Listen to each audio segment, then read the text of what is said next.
Hello, ladies and gentlemen of Pathlight Thrive Hive, and welcome if you're joining us live for this latest session on the Hive. We've got a special guest with us this evening, with it being a Monday. It's Chris Gorman, who is a Qigong teacher. That's one of the ways of pronouncing it, Qigong. There's probably many others, and he's going to explain to us what Qigong is and how it can benefit us, and also talk about maybe some of the retreats that he runs. So as usual, if you have any questions or comments as we go through, then just pop them in the comments box underneath the live feed. And oh, where's my thingy-me-bob gone? Yeah, there we go. Comments, there we go. Oh no, I pressed the wrong one. I do apologise. There we go. So yeah, if you're joining us live and you've got some questions, then we won't be able to see what your name is unless you go to that link there and just give StreamYard permission to share your little Facebook photo and your name. You don't have to do that if you don't want to. You could just type your name and then the question, or you could remain anonymous to us. That's fine. And yes, if you are enjoying the Hive and finding some benefit from it, I'd very much appreciate it if you could subscribe, if you can afford to do so and feel like it's worthwhile. £7 a month. You can go to buymeacoffee.com/thrivehive and sign up there for £7 a month. Or you can just buy me a coffee at any time, such as at the end of a talk, if you found it useful. And that will cost you any amount, any denomination of £3 that you wish to bestow. And thank you to all those people who've done so already. We've got a special offer on at the minute, a kind of prize draw, I suppose it is. I feel like a raffle person at a school summer fair or something. So Joanna, who was here a couple of weeks ago talking about OCD, is offering a free place, thank you Joanne, a free place on her upcoming webinar about doing it despite. So if you're having, you've got some goals, you've got something you want to achieve in your life, and there's some kind of block, whether it's negative thoughts or something else that's stopping you achieving it, she's hosting a webinar. And yeah, so one free ticket to anyone who buys me a coffee or subscribes between now and the end of August. Or you can, if you don't want to do that, you can get half price tickets for just 19 quid by following the link on the Hive and using the, what do you call it, discount code on there.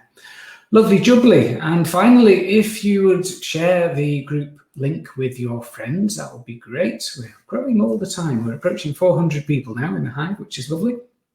And if you know anyone in particular that you think would benefit from being here, then feel free to just invite them in yourself.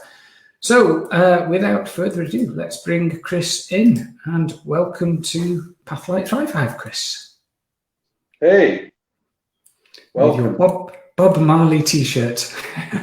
Yeah, the man. Very yes, nice. Very nice, very nice. So thank you very much for being here. Thanks for sharing your time and expertise with us this evening. My pleasure. Are you happy My to pleasure. just... Yeah, thank you. Thank you. So are you happy, Chris, just to introduce yourself, say a little bit about who you are and what you do, please?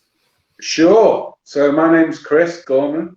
I am a Tai Chi instructor, Qigong instructor, musician was my, and still is my, my first love and my first kind of profession, and where I spent a lot of the time, and a sound engineer, and guitarist, a writer, and all that. Then I got into martial arts and things in my mid-20s, and that led me on to Tai Chi and things like that, and the whole healing game, things like that, and finding balance in life, which was something that was lacking in my 20s. It's all kind of gone full circle now, because I'm seeing the connection between music and harmony and things like that, and all the new things that I do. So yeah, for me, it's all, everything that I'm interested in is all really one thing. It's all interesting ways to interact with the world. You know, sound and energy, very connected things like that. So yeah, just on this journey, and I like sharing what I've learned because I like to share, and because I understand so much of what I have learned by sharing, and I learn so much more by the people that come into my classes and things like that, you know. So it's all one big path for me, and I'm really grateful that I found this stuff. God knows where it'd be without it. Doesn't make sense. Lovely. Yeah, so I like the way you said that you've kind of come full circle there, and you've joined up the music, which is a form of energy and a form of creativity, which kind of binds all of us, I think. You know, that music it's in our bones, isn't it? Yeah, and why it does, you know, why music, you know, most people like music, even people that can't hear, because they can feel it. So it's what it is about it that people like, and it's the difference between chaos and harmony, noise and music, silence and space, and all these things, and just it's quite profound, really. I'm only just realizing why I was attracted to music, you know, and what it does for me. And that's something else that brings people together, isn't it? People for thousands of years probably have been gathering around campfires and beating on drums and stuff. Yeah, that's it. And where that starts, and then even which is something I've just gone into even in the last year, like the different cultures of music, like that. The idea of music being a form of self-expression, like personal self-expression and art, is actually relatively new. Or the idea of someone being a big deal because they can write music. You know, to some extent, people say, wow, how can you play an instrument? I'm finding out more, it's like, how can you not? It's kind of a birthright to us all if we're educated in the right way. And yeah, it seems to interact with us at a fundamental level, which, you know, it interacts with our energy, also our fluids. I mean, our bones resonate. So I'm just interested in various aspects of sound healing, and then that helped me to connect music to Tai Chi and come up with my own kind of lexicon, really. Like I say, it's all just starting to gel and making it my own, aside from the many cultural and lifestyle experiences that go with music. Yeah, lovely. It's good that you mentioned sound healing. We've actually had a sound healer as a guest on the Hive before, and that was really interesting and powerful stuff. Yeah, absolutely. In what sense were they doing it? Do you know what modality they use? Well, she is a trained opera singer, and she uses her voice to try and clear blockages in people's energy. And there's a lot of people who have given her a lot of credit for healing or shifting a blockage in their life. So yeah, absolutely.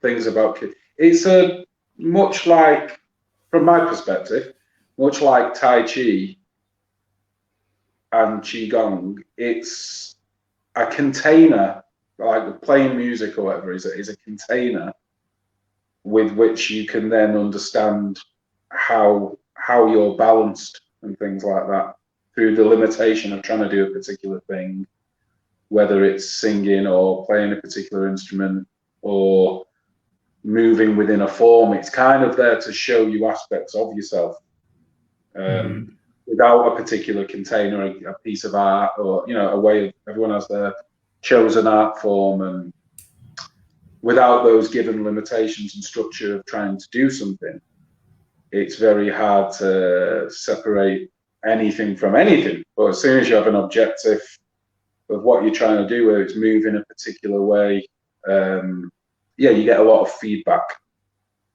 Your state and it's the body, isn't it? It's everything is connected, and you talked about the fluids, and there's the is it the Vedic nerve? Have I got that right? Or vagus nerve? Yeah. And that energy. Absolutely, and what denotes like a happy and natural state, and why music does that. I mean, we like rhythm. It's soothing, you know, like whether that's a baby being rocked to sleep or anything pulsing, anything that pulses, vibrate is, you know, a form of vibration. And yeah, the body responds to those. Music and fluids are very much connected. You know, it gets you into. Yeah, great. And that's where we first connected, isn't it? Because yeah, I've always been a fan of Northern Uproar. Oh yeah, you're still with Leon, still doing some stuff there. I still play with Leon occasionally. Yeah, he's writing a bit at the moment, and you know, we speak most weeks at some point. Yeah, and we had a great connection over the years. The first gig, well, the first professional paid gig I did was with Northern Uproar in front of about 7,000 people. That was when I was 15. Wow. So I was grateful for them, for that opportunity.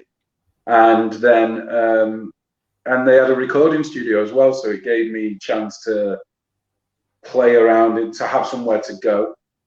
And to just, the way I learn is, you know, I ask questions and say, what does that do? Why is that there, and what's this for? So yeah, it was a really, really good time, and also it's so much traveling and just I know, just a way to connect to people. It does open a lot of doors being a musician.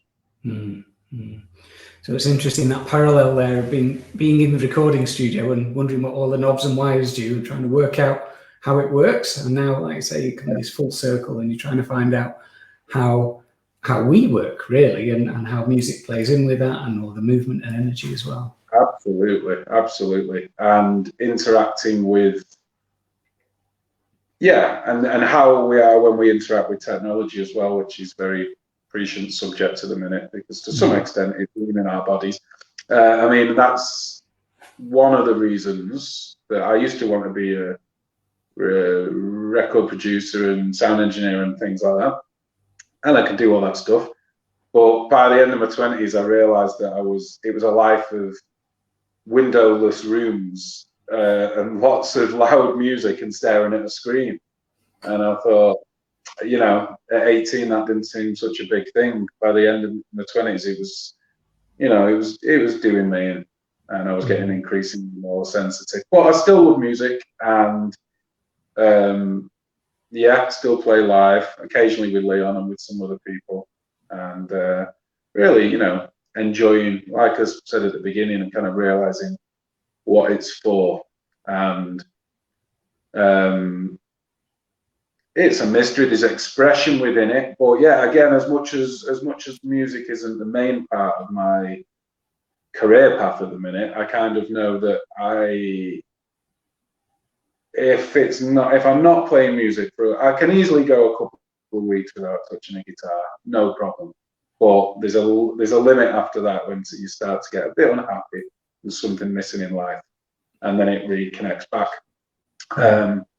So it'll always be part of me, and I actually do most of it. There's internal music, you know. I used to have to pick up the guitar a lot.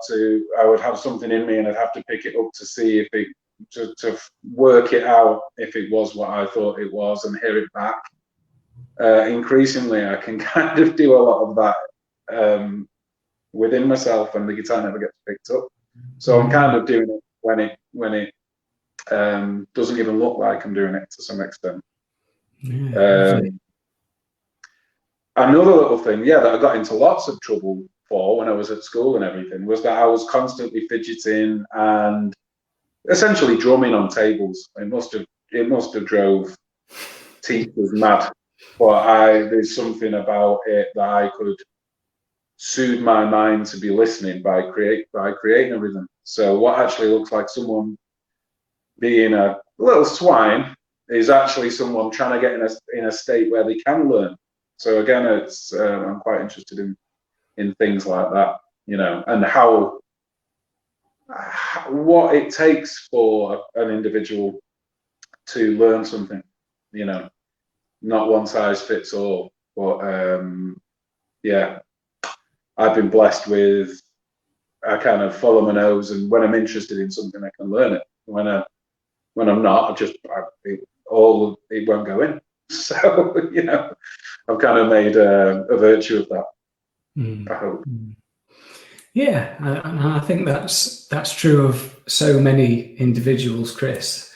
I used to be a teacher, and it did used to frustrate me when kids were either not engaged or looking out the window and stuff. But I wish I knew then what I know now around how different learning styles and creativity. And for some people, you know, they're looking out the window and their imagination is going. And like you said, maybe they're making music inside of them. That's it, yeah. Yeah. Are you familiar with Sid Cooper at all? Sid Cooper? Yes. Yeah, I know of him. I know his ex-bandmate Jake a little bit better. Jake. Yeah, they're lovely lads and really talented. Really talented. Yeah. So Sid, we played with them back in about maybe 10 years ago, and it was like me and Leon were just lovingly annoyed at how good they naturally were. You know, they really had that. And they had a certain symbiosis for the way those guys could all sing together in harmony, which takes some doing. That takes a certain cooperation that they had. Yeah, so lovely guy, great bands that they were in.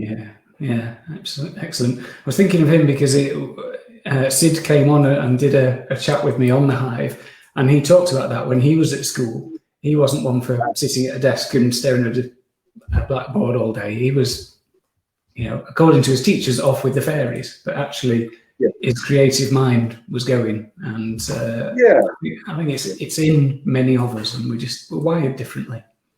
Yeah, absolutely. And it's actually got everything within it. I mean, it's got physics within it, it's got maths within it. There's nothing it doesn't teach us, really. It teaches us how to feel.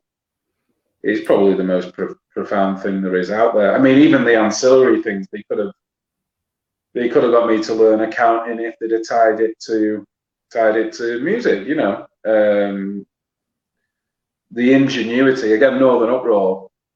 The guitarist Jeff, who was a really good friend of mine, he's not with us anymore, but he basically observed that we had some 4-track recorders, drum machines and all that at the school we were at, and they were locked away in a cupboard because the two old dusty music teachers didn't know how to use them. So Jeff promptly stole them, and I think he had to be talked down from trying to get a computer monitor out of there because it was stuffed up his coat. But anyway, he stole all the stuff, and he recorded his own band's demos on it. You know, they got a record, again, Northern Uproar, they got a record deal within a year of leaving school. He recorded my original band on it. So it would have still been sat in some box somewhere if he didn't do that. So, we find a way. Yeah, we can look at that as liberating a bit of a 4-track. Exactly. Yeah. And gifting some stuff to the world because of that. Yeah. So I'm wondering, Chris, that was your kind of first phase of your career journey and creative expression, and you said that you got to your late 20s and you couldn't be doing with the sitting in a room locked away from nature and everything. And you've moved on to a more kind of self-discovery and holistic path now and healing path. Was there some kind of trigger event, something that happened that led you into that? There was various. Some of it was very like medicinal and crying out for something. I did a couple. I knew something. I needed something in my early 20s. Basically down to stress, doing drugs, picking up other people's energy and not realizing what was going on. So the first thing I did was join a gym and build up little muscles, and you know, did about 2 or 3 years of that, which I never thought I'd do even then. But I noticed that my mental health got better and I was a bit more robust physically. But that I started to get bored, and it started to become disembodied in that I wasn't present while I was doing the thing. So I was pushing out the weights and thinking, God, I just want to get in the sauna or whatever. So I always had a slight, I mean, I actually bought my first book on Tai Chi, for, I don't know why, when I was 8 years old. I didn't understand any of it. I had some pocket money and I was out with my grandma and I said, I want this book, Tai Chi book for adults, and quite an advanced one. But I just said, I want that. So I just got it, tried to read it, it didn't make any sense. Read a few of the, looked at the pictures and things, and that was that. I used to do some kung fu, karate when when I was a kid. I like the Karate Kid and Rocky and all this, like many of us. So I always had a bit of an interest in martial arts through that Chinese way. So I eventually went to Wing Chun Kung Fu classes, which took me about 6 months to build up to go to the class. And the minute I kind of walked in, I was lucky to get the right teacher, a guy called Dave Haunch. And the minute I walked in, I kind of thought, oh wow, this is what I was looking for. Because it had these kind of weird forms in it, and I was like, and slow bits, and it just intrigued me how that could be used for fighting. And then as I started to see how it could, I thought, oh, that's fascinating. Then within Kung Fu and Wing Chun, there's something called sticking hands or chi sao, or sticky hands.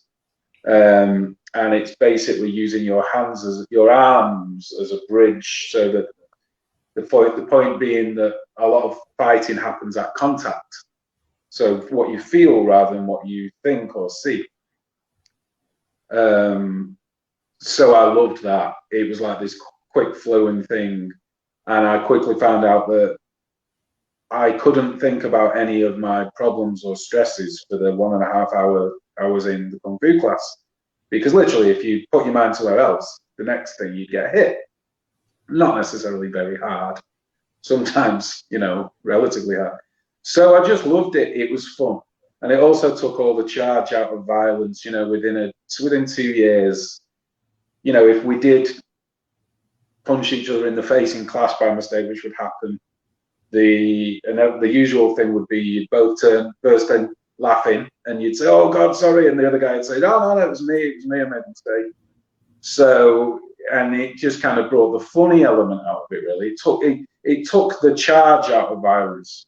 So then going out in public places, a lot of problems that I used to get just fell away because you presented yourself differently. And so I just like that, and I carried that on for about 5 years. And then I was getting more into the esoteric, energetic side of it. And that led, eventually I kind of came to the end of what I could find out of Wing Chun Kung Fu, which is described as an internal, external martial art.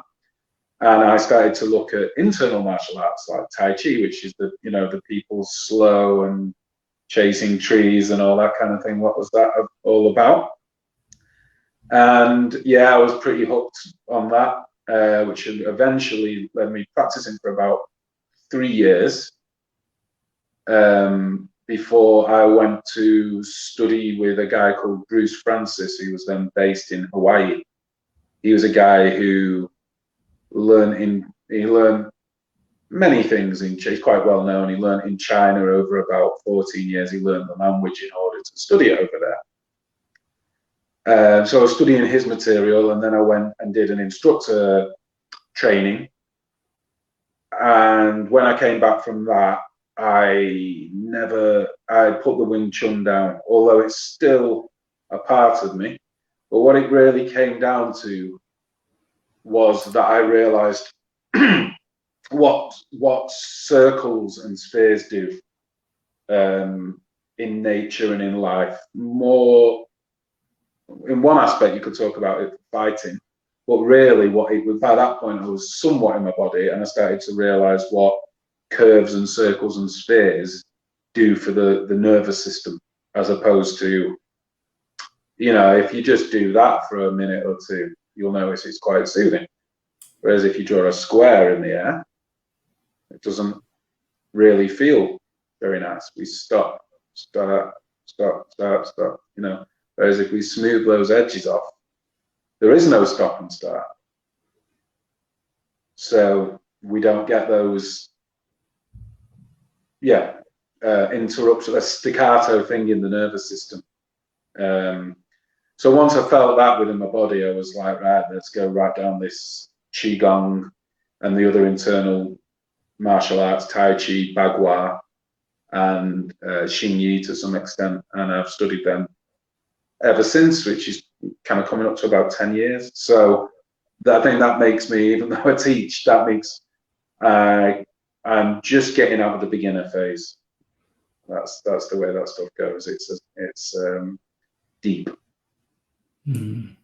So it sounds like it's another one of these lifelong learning journeys. And you've been absolutely, some steps. I like things. Yeah, absolutely. I like things that, to a certain extent, I find it empowering if I know it's something I'll never complete. You know, it's different. It's different every day, and it's somewhat frustrating when whenever you think you've done something, you're doing something right in Tai Chi or Qigong, it's never quite the same the next day. That's because we're never quite the same the next day. So it teaches you very much to deal in the present. In fact, even back in when I was doing Wing Chun, my teacher used to say, some days I'd just be rubbish at it, just come do the thing, and he just said that'll happen. Some days you can't do it, you know. Every now and again, it's just there's something in the air, and it's just not there. So you just go, you know. And then some days it's the opposite. So it does teach you that by interacting with yourself, and how you relate to yourself. One of my probably my main teacher, a guy called Aaron Sherwood Green, who's also a student of Bruce, and he's over in West Virginia in the USA. And he really connected to me about really how everything is about how you relate to yourself, ultimately. You know, whether that's playing music or, you know, Tai Chi or anything like that. So that's led me down that way, that it's not so much about achieving the thing, because you don't really get any points for doing Tai Chi particularly well. There's no one around to see you, you know. There's no fanfare, so it's therefore, does it help you to be more comfortable with yourself? And that's the bottom line, really, for life, I guess, you know. Yeah, there's a line by Rai Kuda, which is, all the money in the world is spent on feeling good.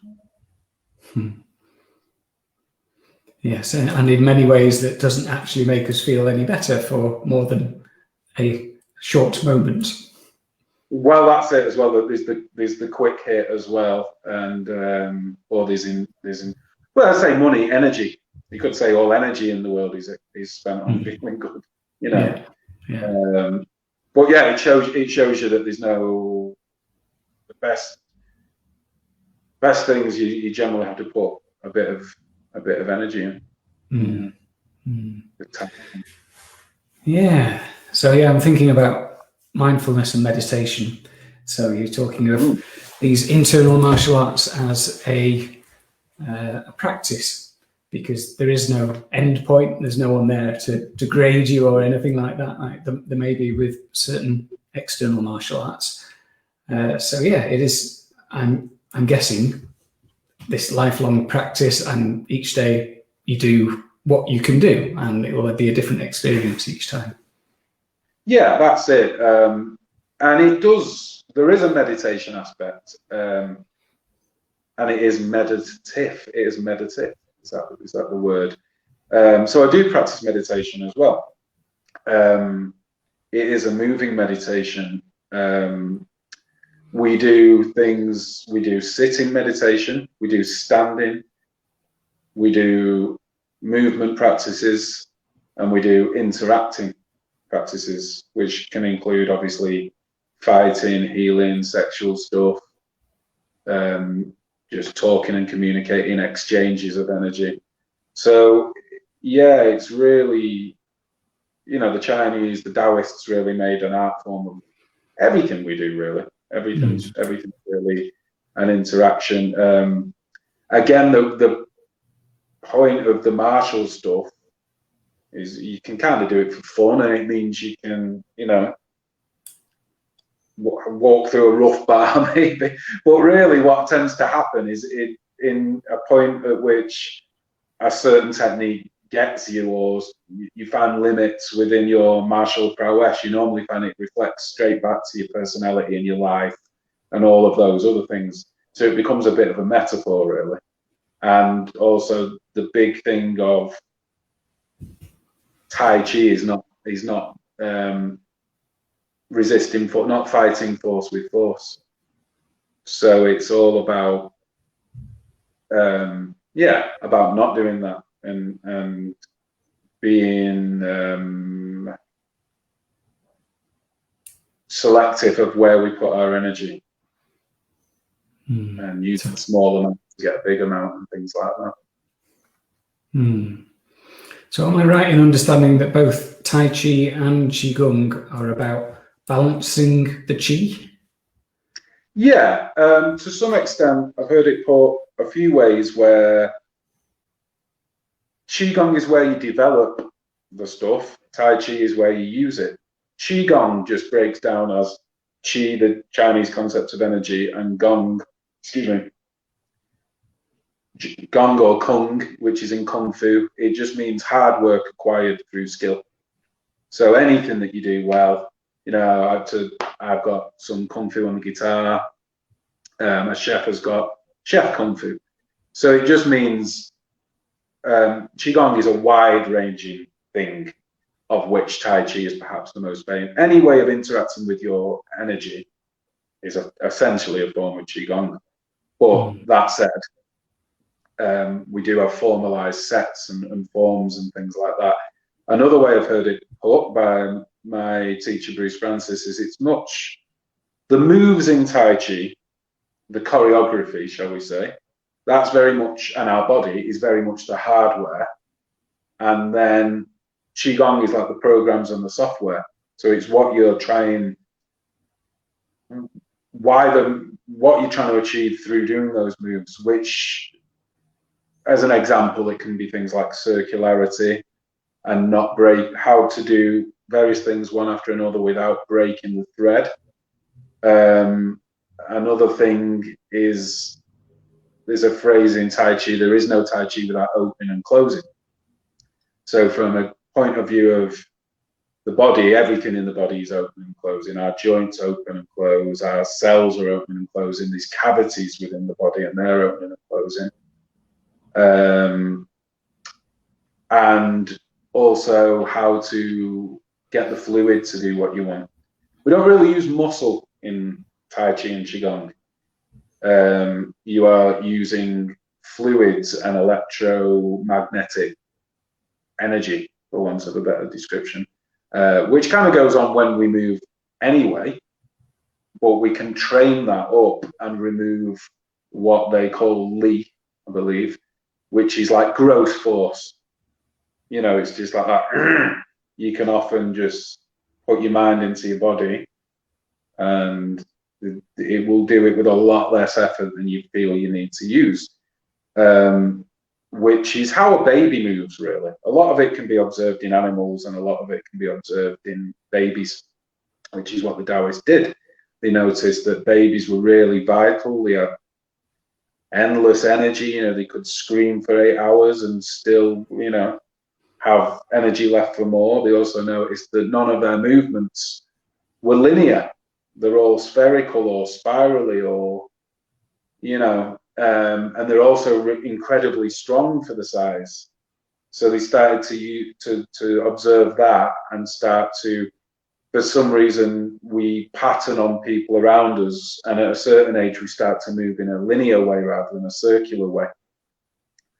And then there tends to be certain movements that then don't happen when they could and should naturally happen. So, for example, you might have a circular. We all think, most people, if they come in my class and they do a circle, what they tend to do, what we all tend to do, is our whole life is focused very much up and out and forward. So everything behind us, which is the other half of the circle, doesn't really get a look in. That's if we're just talking about a vertical circle. So people end up with, whereas their energy should make a nice circle, it kind of makes like a kind of flat tire. So we're very good at getting up and putting out all our energy and getting something done, and then collapsing, and then coming back up and throwing all our energy at something and then collapsing. Whereas we don't really need to do that if we do things in a circular or spherical way, So it's things like that. It's about just coming back into what is actually natural within the body. So yeah, it sounds like almost unlearning a lot of the stuff that we observe as youngsters, adolescents, adults about how we are in the world, and going back to that kind of primal, animalistic and infant way of being, which is a lot more natural and less forced. That's it exactly. Another thing, and then these cycles, for me, something for instance, I'm not that good at going to bed, and I'm not that good at getting up. So that means that there's something going on in that circle that slows down at the top, and then it slows down at the bottom. So that's what my daily energy is. Yeah. And then you start to look into the why, and then there'll be spin-off habits from that. Or some people might just be very staccato, or some people, what does tend to happen when people do even do circles at the beginning is that they get increasingly fast, and they go, we tend to spiral up or spiral down, spiral down into depression, spiral up into anxiety, and it can be really quite a hard and uncomfortable thing to get off and break that habit, But the first thing is observing that you have the habit, and then maybe creating space to try things a different way. Most things, when we get back into our bodies, we become more comfortable. Or I should say, once we make the body a comfortable place to be again, then we become very much more comfortable and slower. When you really get the fluids moving in your body, because to some extent we're a big pump, everything is opening and closing. And when you really get the fluids going in your body's going to get warm, and it's going to feel smooth and soft. It's going to be akin to being in a warm bath. It's not going to be somewhere, it's going to be a place you want to stay.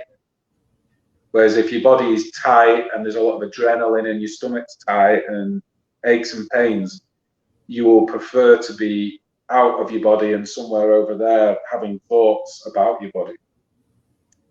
Whereas when people really get in the fluids, they get kind of monosyllabic. So, they come in and they'll be intellectualizing everything to the nth degree, which I was doing in the last half an hour. And then they'll someone that really intellectualizing, when they're in the body and the fluids, you'll say, how is that for you now? And they'll go, and they just kind of won't have a need to pontificate on it. So it's things like that. Obviously, everything has its time. There's time to. We just use the head a bit too much, and we sit too much. It's just our culture. So it sounds like a really holistic process of cultivating that chi and then getting it balanced, and where there are any blockages or staccato bits, trying to understand what's behind that and getting it to flow in more of a natural way. That's it. So if you've got, these various principles, if you've got too much of one thing, you can have an excess of yin or a deficiency of yin, and the same with yang. And there's a whole theory that, that goes with it. But basically balance and look into nature. That was going to be my next thing about nature, because I keep coming back to what you were saying about being stuck in a room with no windows and staring at a screen rather than connecting with nature. And I wonder if that was part of the reason that you, despite your love of music, you kind of moved away from it a little bit to cultivate this new passion around, which it seems to me really organic. It feels really natural and ancient wisdom. Yeah, I mean, people might relate that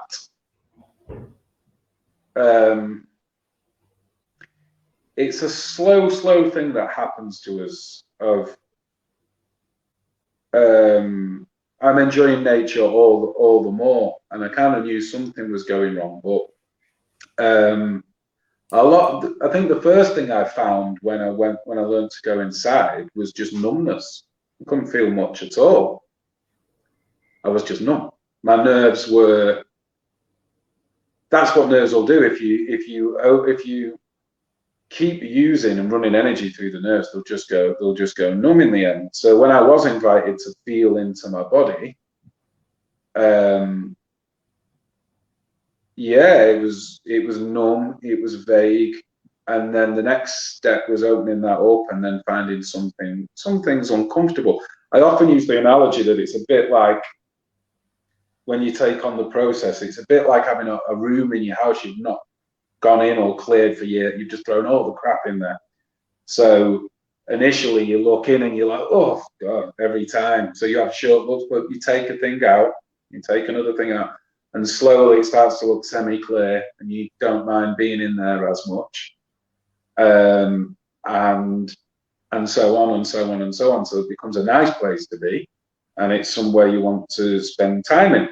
So I had a kind of paradox that I suppose I had a sensitive nature, but in terms of sensitivity, in terms of what I could feel, I really thought, oh, I can't do this stuff. I can't feel this sort of stuff. I then went on to find out that in fact I'm incredibly sensitive and I can feel a lot in great detail. It's just that at some point that became too uncomfortable, because another aspect of sensitivity is to know where the off switch is. Yeah, so if you can go into like a nightclub with the sensitivity that might be reserved for, I don't know, something that requires great sensitivity, then that's going to be all your tentacles are out, and that's an uncomfortable experience. So it's also knowing how to modulate your own experience for what is appropriate. So if you do need to be a bit more robust, and so it's that the fight or flight or freeze response can do that if you're looking for threats in life. So it was like that. It was a process of slowly waking up and then realizing that really my nervous system was kind of, the reason I couldn't feel is it was kind of blocked with white noise. It was just so much that I could feel for so long that I couldn't. That in the end, I just lived in my thoughts, and so it was about getting back into the body and waking up what I could feel and making it a safe place to be, which for people that have had trauma and things is hard, but Tai Chi and Qigong, well, it can be hard. Tai Chi and Qigong and things like that can be a way in, because at the end of the day, whatever's happened to you is not happening to you anymore. They're just sensations in the body. And we can go in and feel those sensations and process them if we feel safe to do so.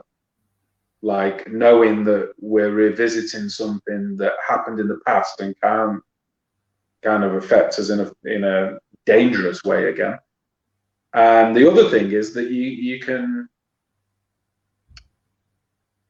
choose how much you want to, for how long and to what intensity you want to engage with uncomfortable parts within yourself. So again, that's that relating thing, that how do we slowly make friends with ourselves. So when I started to study craniosacral therapy and things and body work, my teacher Aaron, who I mentioned before, one of the first books he actually recommended to me. He said, "Oh, I've got a book here." So I said, "Yeah, hit me with it." And it's a book called Getting Past No, and it was actually written by a hostage negotiator. So I was like, well, I wanted to read a book about bodywork, but it was really like, what do you do when that thing says, no, I don't want to know.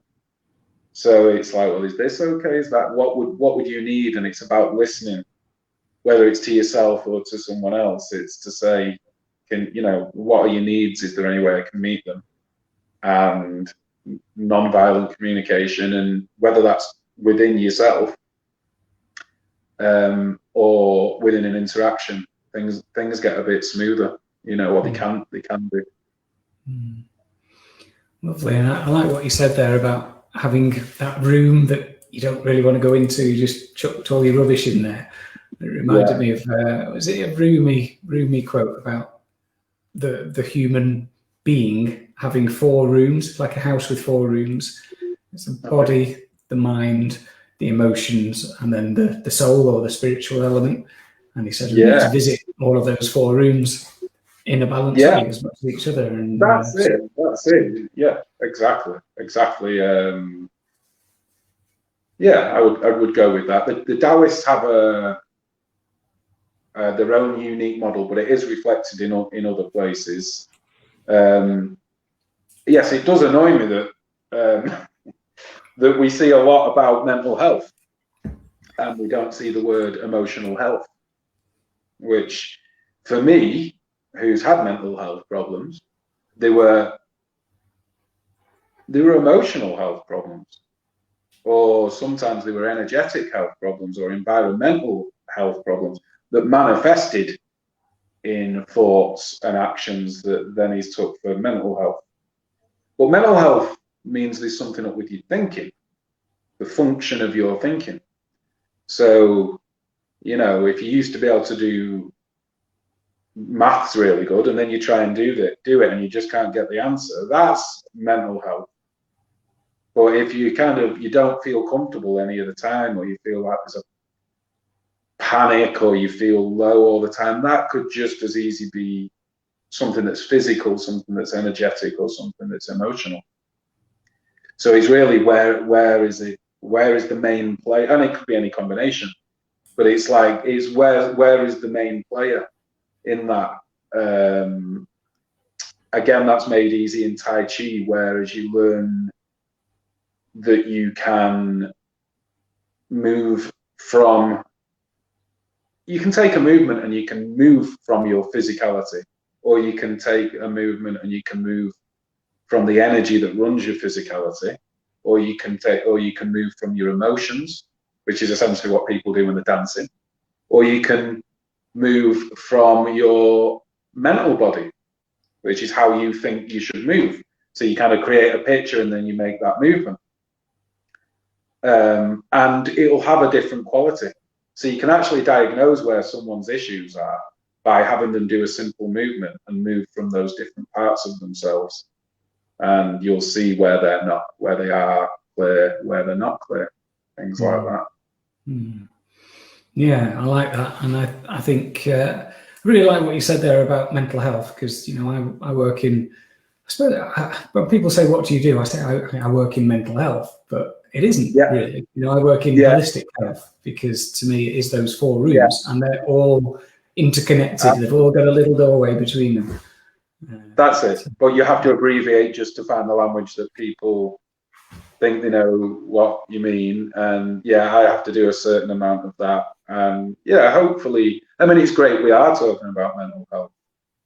And it does manifest like that, like thoughts going around your head and intrusive thoughts and all that. But the majority of the cases, that's not where it arises from, as I'm sure you know. It's often a trauma locked in. Mental health can be, where it can come in mental health is certain ideas that may be put on you by a family member or an old friend or something that have gone in and then have affected, you believe that to be fundamentally true. Like, I'm no good, or, only bad people have lots of money, or, things like that. So you can get belief systems coming from outside, but you can just as easily get belief systems coming from inside. And also, Tai Chi and energetic work and that can deal with the things that we don't have any words for. Like maybe if something happened to you in the womb or in labor, then you're not going to have, it's going to happen at a time when you didn't have a narrative in your life. So it can, those are those things like energetically, like the joke I always make, it's like a bit like you've got your underwear on back to front or something like that, you know, in life. We all have those things that there's just, you can't find words for it, but you can nevertheless interact if it creates a sensation. And to some extent, if it doesn't create a sensation in your body, then what's the problem? You know, that's the problem with an intrusive thought, is that it makes a feeling happen in your body. You know, otherwise it'd be nothing. No, it wouldn't bother you. Yeah, and it's interesting what you said there about the pre-verbal traumas that might happen in the womb or, you know, in infancy. And also, I don't know if you're familiar with the term epigenetics, but it's intergenerational trauma. A lot of research on that getting passed down, and past life stuff as well. If you of that belief that we might arrive. I'm just going to move this on. I'm sorry for the people watching. That I was under a light, and I actually look much healthier in real life than this kind of stage. Well, yeah, the past life stuff is going into slightly realms of, it depends on your belief system, but it seems like we are getting to a time of, like you say, either the genetic stuff passed on, or whether it's stuff that's passed on in behaviors that we pick up. I find you just interacting, there's really no limit to what you can interact with. If you can name it, you can interact with it, and great benefit from looking at some of those stories. And then, you know, collectively as a British person, you know, these like overarching, I can't talk much about other cultures and things, but historically it's clear to me with all of my kind of friends from these islands that the wars left a kind of World War I and II left a big impact on generations who, you know, it became appropriate to like buck up and not talk about your problems and get on with things, because it was entirely appropriate at the time, because you have to kind of get out of the acute danger before you can do that. But, you know, that led to a whole generation that didn't talk about their problems, and then their children grew up having not been taught about how to teach, how to deal with their issues. And it's all that kind of thing as well. So these are individual stories, but then there's more collective stories. You know, most people from most cultures have got something like that in the last 100 or 200 years within the culture. And then also the ones where you just get completely divorced from that culture. If you're in a refugee status, then a couple of generations down the line, you know, you're effectively, there's a part of you that you really resonate with on some sense, and it's kind of out of reach to some extent, which I think is what, you know, I've got Irish heritage, and coming from Manchester, I mean, we lost a lot of our indigenous rituals and health skills, shall we say, you know, holistic health skills that went on for generations and generations. And then you just, you know, we all moved into dirty city centres and started becoming worker bees and started to relate to ourselves as machines. And a lot got lost, whether that's music, culture. You know, we've all got very, you don't have to dig that far, you know, to find I believe we should all experiment and look into our roots. And some of us might know of like 8 strands, you know, they might have a grandparent from Jamaica, you know, another one from India, and all that kind of thing. But I just think it's very worth going into them all, look at the food, look at the music, find out those things that kind of easily resonate with you. You know? Yeah, it's interesting what you said there, Chris, about us forgetting a lot of that heritage and just getting on this hamster wheel of, you know, I'm going to get a job, climb the ladder, have a family, buy a house, all that stuff, and we lose so much of this. It's ancient wisdom again, isn't it? And a lot of the stuff that's coming across from the East, we're just really, I suppose in the last 10, 20 years, we're starting to really embrace it. Things like mindfulness and Tai Chi and stuff that would have been a bit poo-pooed a generation ago is becoming more mainstream. Yeah, it seemed like there was a few outliers that went and got all that stuff. Thank God. Although, you know, it's been going on, the West has been going into China and grabbing bits of Taoism for at least 150 years, at least. And of course, the connection with India, we had all that. But further to that, we actually find out that we have our own energetic traditions that are indigenous to where we're from. You know, it's like the Celtic tradition really has it all. It's just been a bit broken up. The Chinese are specialists in like breaking things. Well, the Taoists, should I say, are specialists in breaking everything down to the nth degree, and they really were the scientists of ancient times.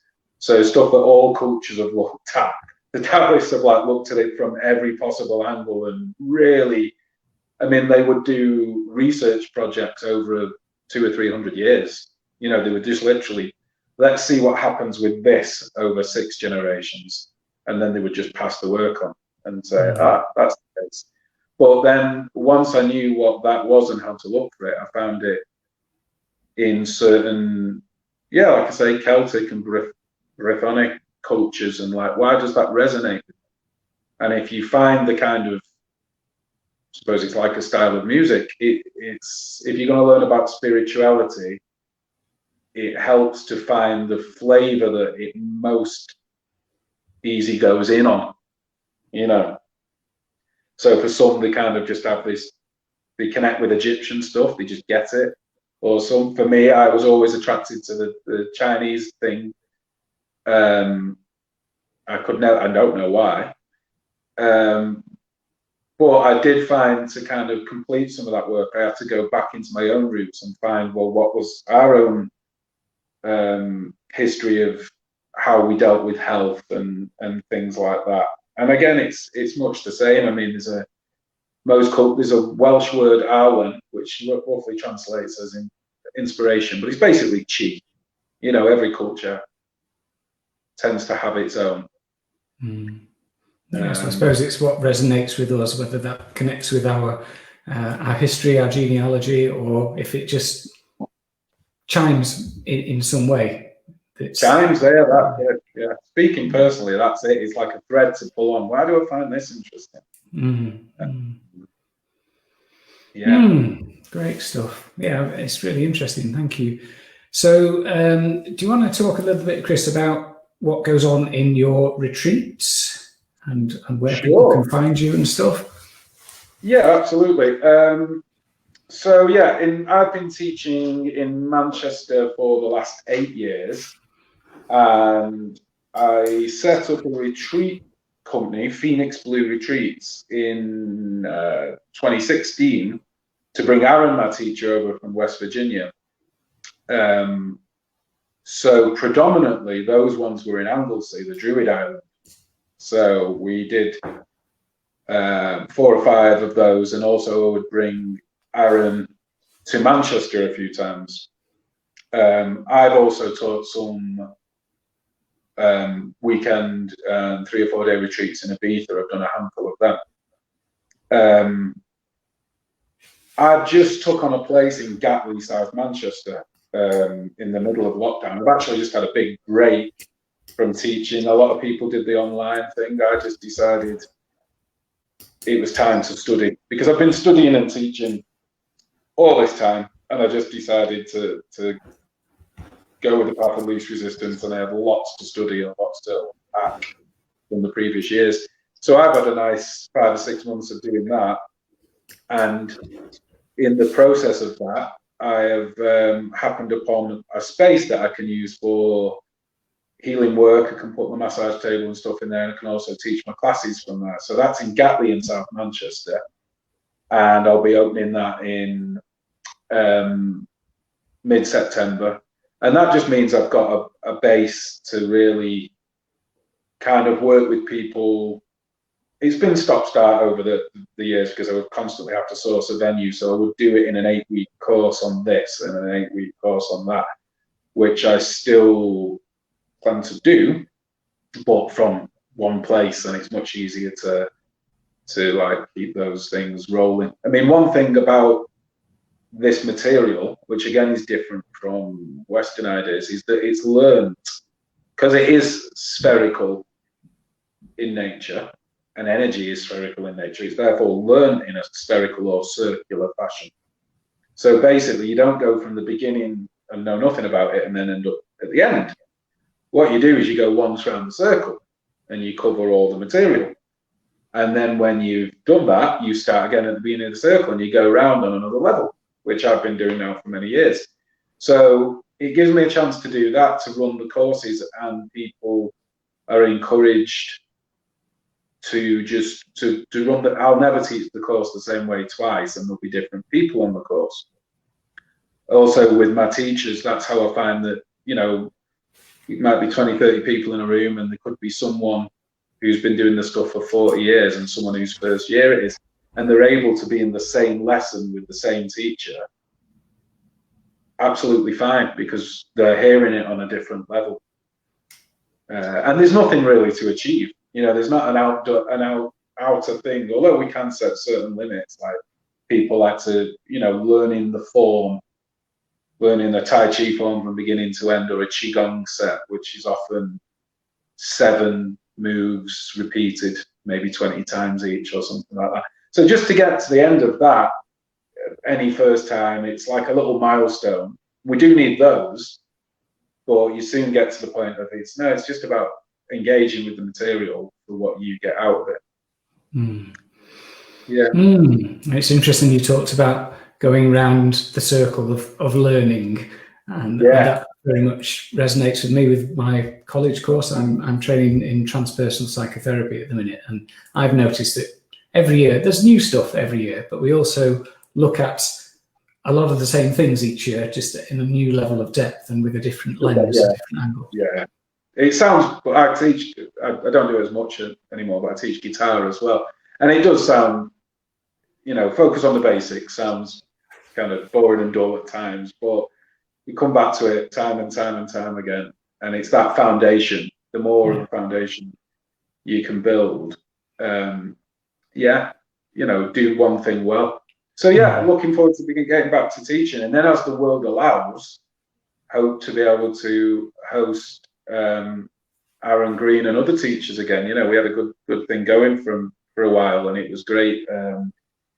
We'd have people show up from as far as Australia, you know, all over the world. And there was just something really quite, I was just thinking about it the other day, it's really quite exciting energetically about everyone trying to get to a certain place on a certain day to begin the beginning of the retreat. You would kind of, in Anglesey, I run a travel here, we travel down to Anglesey, and I also knew there was people making the way from Ireland, from Romania, from Germany, from Australia, from America, and we'd all kind of arrive disheveled in one place on the first day, and everyone had kind of, you know, look a bit scrambled. And then what would take place over, whether it was 5, 6, 7, 8, 9 days was remarkable. You'd become this unit, and how deep you can go within that format, as opposed to weekly or monthly or those kind of classes, is really, really quite profound by taking away all the other stresses that you stay in one place, you feel taken care of. And yeah, the friendships that were made and things like that was a huge part of it, you know. Yeah, there's always a lot of bonding in those kind of environments, especially when you've got Yeah, such a melting pot of different cultures. Must be really interesting. it's amazing, yeah, and you would end up with just the right dynamic of group. You couldn't plan it, you know, the people that were there and would contribute to the experience, ask all the right questions, and yeah, you just couldn't. It was magical each time. That was really satisfying to do. And so we hope to get back to more of that. Yeah, yeah. Yeah, I wish you well with that. And are those kind of retreats and classes open for anyone, or do you have to have some previous experience? Open for absolutely anyone, really. I mean, we have had, if someone's going on a retreat for a few days, you know, they do need to know what they're in for. But then it's very much about, as it's all relating to yourself. Even in a class, it's very much about nothing's achieved by pushing. So if someone needs to sit down or even just leave the room or anything within those classes, in order, that's a classic thing with Qigong, have a short break, you know, carry on. And then, you know, it's like, just break the pattern if things are spiraling up. So yeah, it's completely applicable. There's no like prerequisite for anyone to start, really. And that is the kind of, yeah, the challenge to just pass on how it is for me. It's a continuous thing, and there's always something coming up. And as my teacher says, like, you know, normally when you do get somewhere, it's like you now suck at a higher level, you know. So it's like you just keep going on like that. So yeah, it's very much, it's not a hierarchical thing. You don't want people looking at each other, oh, they can do that. Okay, it's very much internal arts. It really is. People that do internal arts are,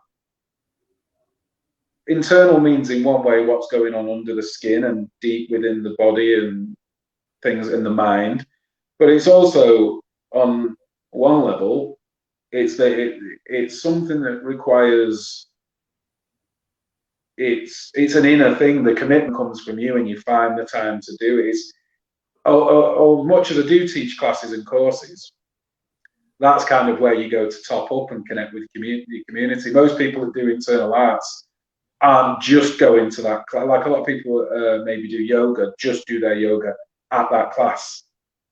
Internal arts, it's more maybe that you do a short amount of practice every day, and then you go and practice with the group and with the teacher to get that group energy and a bit of instruction about what you're going to do when you go back home. So it does bring those people that kind of want something that you make your own over time. And I practice formally every day. You know, I'd like to say half an hour to an hour, sometimes more. But the real benefit is added up in what we call all the little micro practices. I'm really never not practicing. So if you know, someone says I'll ring you back in 3 minutes, I'll just drop into some Tai Chi or something, and that's sometimes when you're not, like, the weight of practice isn't put on you. So a minute is worthwhile, 2 minutes is worthwhile, and it's also about how you're relating to yourself to bring it full circle. So if you practice at the same time every day for a set amount of time, and that feels rigid, and that feels like you are bullying yourself into doing that, then that's not a great idea. So it's very, again, the balance thing. It's like, at the same time, if you're never doing anything and you're just waddling around thinking about it, maybe you need to create a bit of structure so that you will do the thing at the set time. But so that means structure, the same thing from two different perspectives, could be damaging or it could be helpful. It depends where you're at the time.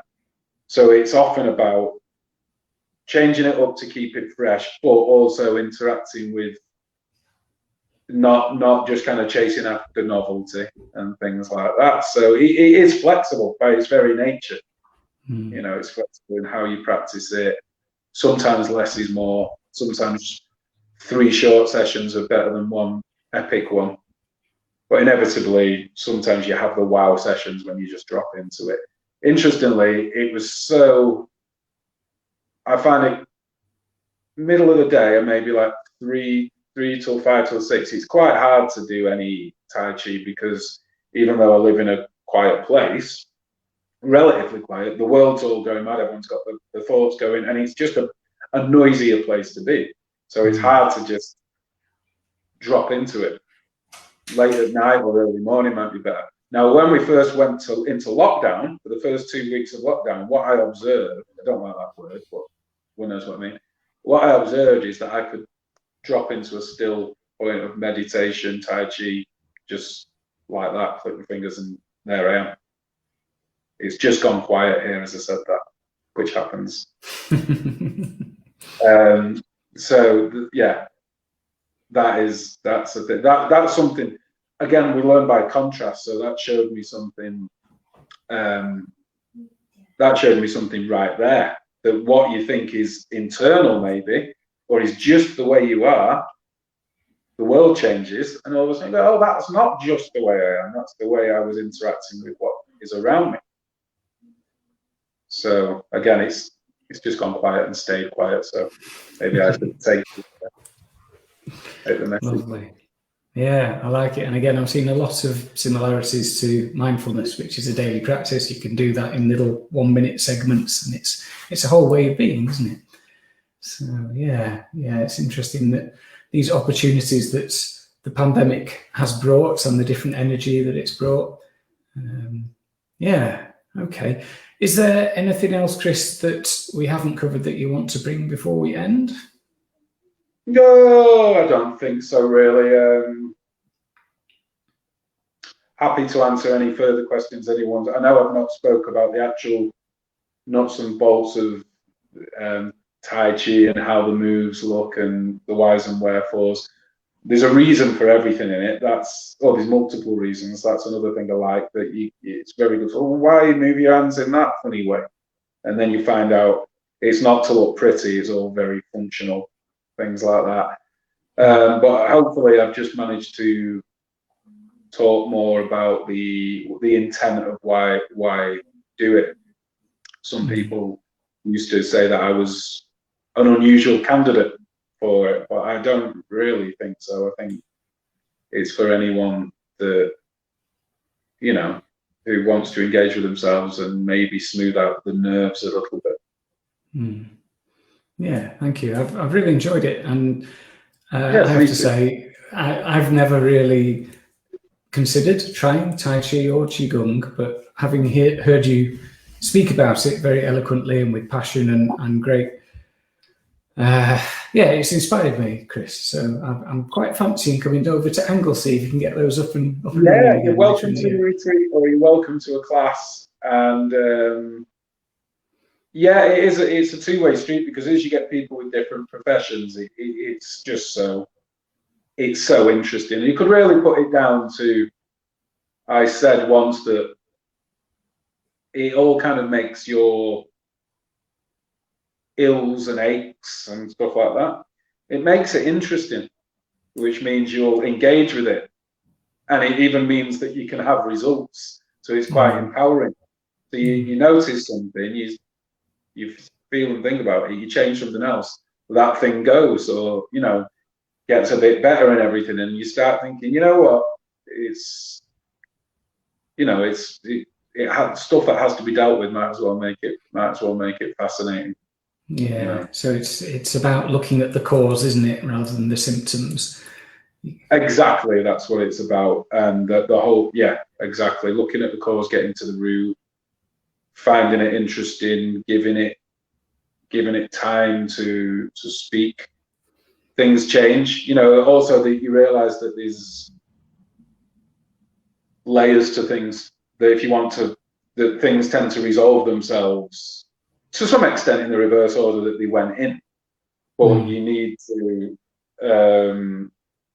unpick. It's like unpicking a big knot, you know. Some things won't come until you deal with other ancillary things, and just gentleness and just coming back to we can't really force life. And when I remember it, life's effortless and a fun place to be. Yeah, and that's a lovely place to end, I think. Great message. Fantastic. Thanks, so Chris, thank you very much. Really enjoyed that, and appreciate you taking your time. Yeah. Oh, it's a pleasure, and thanks for asking me. And the group that you're doing looks really, really good and worthwhile, and that it's by personally engaging and all the attention you're putting into it, that means it's a living thing and getting the best out of things like Facebook and this technology. So long may it run, and I look forward to seeing. Well, I look forward to checking out Sid's interview, actually, if it's still on there. It is, yeah, it is on there. I can send you a link to it if you like. Brilliant. Yeah, I love that. Lovely. Yeah. So thanks once again. Maybe we can end with a Northern Uproar song, unless there's some copyright issues about me playing a YouTube video. There's absolutely no copyright issues. We are so choose what you like. Okay. Yeah. So what year did you join Northern Uproar? Well, I was always like the super sub, so I joined I helped them out in '96, off and on a couple of times, and then I officially joined as a full-time member in about 2007, and then in the early part of this last decade, we made 2 fan-funded albums, so I'm on them, and they're great guys, and it's a good time. All right, great stuff. Okay, so we'll play a song. Thanks once again, and hope to catch up with you again soon, Chris. Cheers, Paul. All the best to you. And you. Take care. Toodaloo. Cheers, mate. Bye-bye. There we go, folks. So it's been a while since I've played a song. I used to do it pretty much every interview, but it feels appropriate, given that Chris still is a member of this band that I'm very fond of. So this is their debut single, Roller Coaster.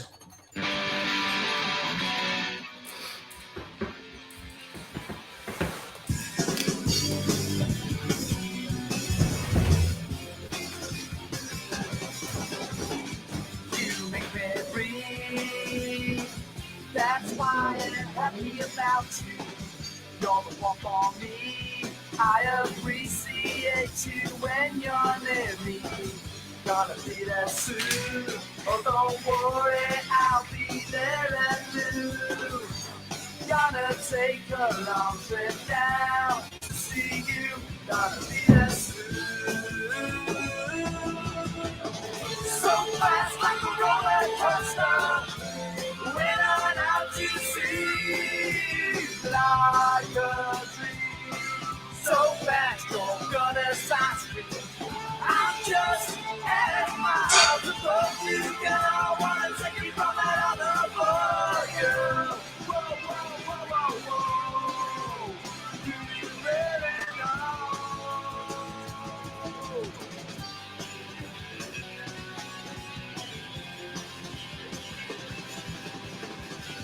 Haven't known you for a long time, oh girl. But it seems as though I've known her just for years. We had our laughs and our good time recently now. But these things just happen. You were far between. You were far between. So fast like a roller coaster. We're out to sea like a dream. So fast, you're gonna start through. I'm just 8 miles above you, girl. Wanna take it on another boy, girl. Whoa, whoa, whoa, whoa, whoa. Do you really know?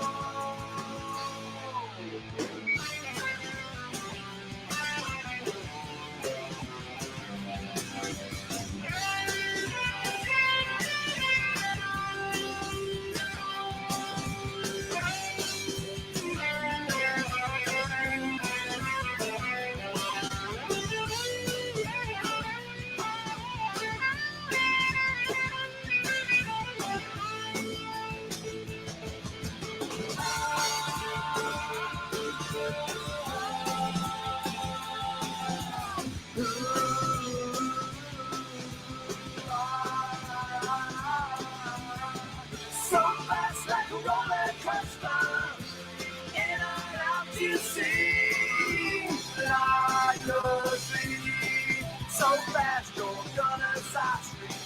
I'm just 8 miles above you, don't wanna take you from that other world, girl.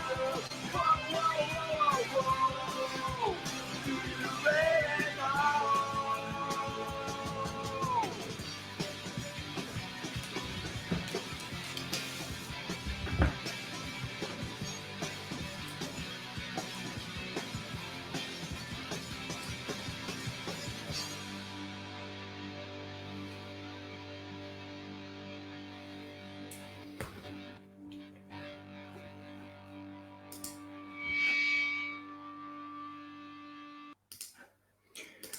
Lovely. Banger. Used to love listening to that back in the 90s. Right, folks, well, I hope you found that interesting and useful. I certainly did. I'm feeling inspired and fancy a trip on a Phoenix Blu Retreat to Anglesey, maybe later this year. So that's it for this evening. Thanks for being with us. And as Chris said, if you've got any comments or questions on anything that we discussed or didn't discuss, feel free to pop them under this video in the comment section, and Chris hopefully will come back to you. Okay, so what day is it?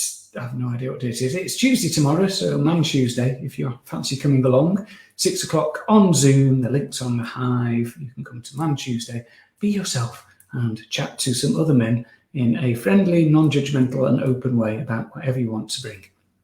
And then Karen is back on Wednesday with the Search for Meaning. Thursday's talk has been postponed. Excuse me, so the PTSD chat I was going to have with Graham, we realised there was a bit of a timing issue given that he's in Australia, so we've put that back to the 3rd of September. But yeah, lots of great stuff coming, great guests coming into the Hive over the next few weeks. So see you on there. Take care of yourselves. See you soon. Toodaloo.